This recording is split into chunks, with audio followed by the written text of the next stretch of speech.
Know Your Candidate. Presented by Portland is Possible, broadcasted by XRAY FM. In this segment, we offer a brief background on the visionary candidates that are proudly standing and running for the acclaimed Portland Area City Council. For now, we have a candidate of District 4 that incorporates downtown, Slabtown, Chinatown, Lincoln, Hillsdale, Eastmoreland, Goose Hollow, and the Pearl District. Hi, my name is Stan Penkin. I am running for City Council, District 4. In 30 years, how do you see the average Portlander getting where they need to be in town? Well, I walk everywhere, so I love walking. I like to see people walking, but we have a wonderful public transit system. I'd like to see that expand. People on bicycles, and if you have to drive, I hope to see people in electric cars. Should the city of Portland be incentivizing building new large venues here? How does whether the project is locally owned affect your view of these projects? I prefer to see, first of all, the city should be incentivizing all kinds of projects. I prefer to see projects that are local, because local people better understand the culture of our city.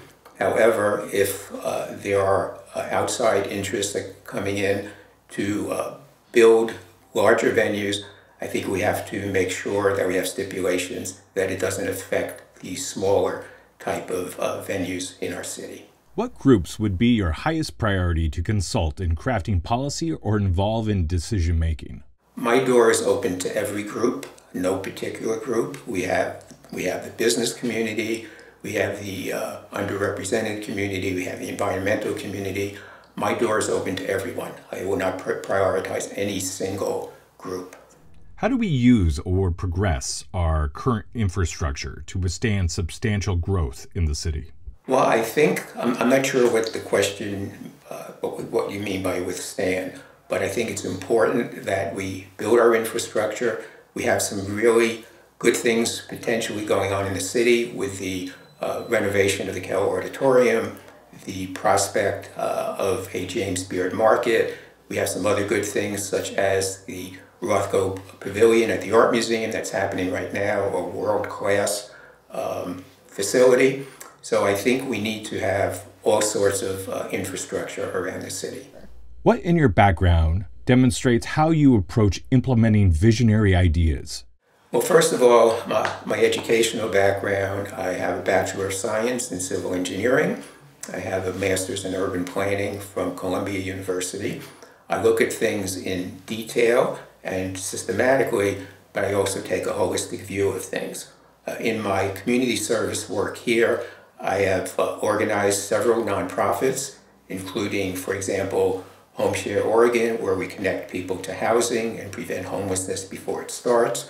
I've been very active in the arts. I've formed several organizations.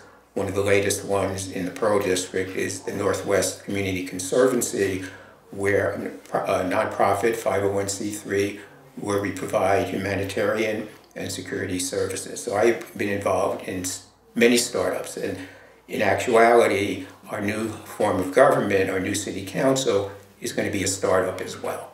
And I have a lot of experience in those types of organizations. Lightning round. What events or place in Portland that no longer exists do you wish you could bring back? I would like to bring back Byways Cafe that used to be on Gleason Street in the Pearl. It was just an organic mom and pop kind of place, of which we don't have enough anymore. Too many of them are leaving us. What's a single word you would want to use to describe Portland in 30 years? Single word: exciting.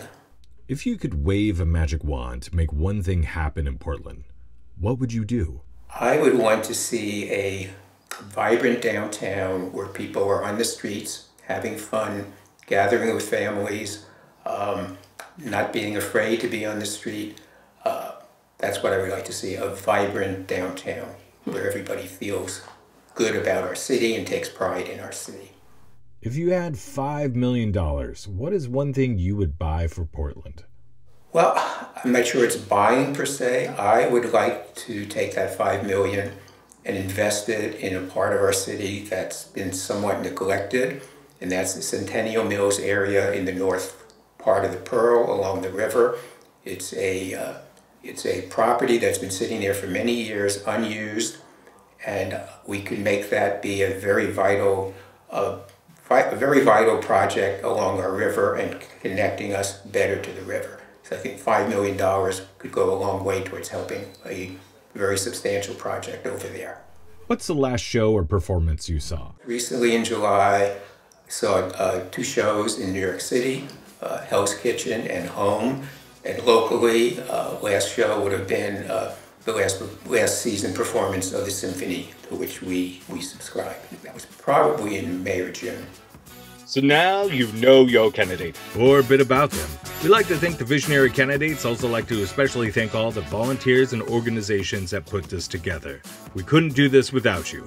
To look at each candidate, be a good Portland citizen, and to be a dashing and informed voter, listen to X-Ray FM to learn about ballots and the new ranked choice voting system. And check out portlandpossible.org.